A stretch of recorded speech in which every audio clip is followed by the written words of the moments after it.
The reason gold is so important, gold and silver, is because gold and silver is God's money.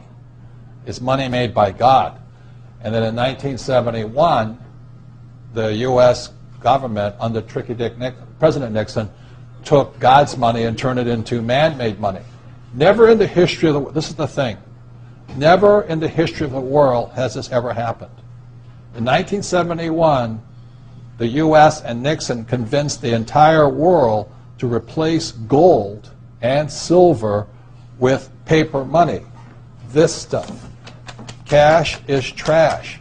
So the reason we have so much volatility in the world today is historically, since the time of the Romans and the Greeks and the French and the English and the Germans, every time they have taken God's money, like silver here, and replaced it with man-made money, there's been economic volatility.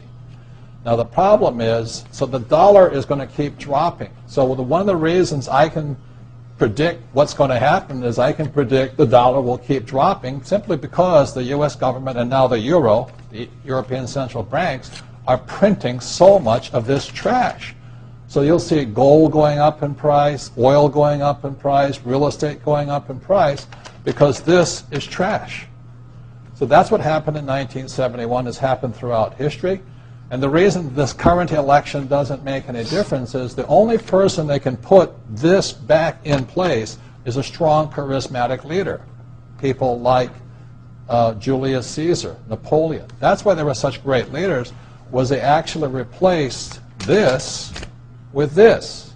Unfortunately, we do not have that person among the candidates. I know Ron Paul, philosophically, I agree with him as closely as possible, but unfortunately I don't think Ron Paul has the chutzpah, as my Jewish friends would say, to change this whole thing. So there will be more this printed than ever before, which means the dollar keeps coming down and other things keep going up. And that's really what's going to happen. It's predictable. And eventually this will go to its true worth, zero. So all of you savers out there and people trying to save this trash, you're going to lose big time. With that, Mike Maloney.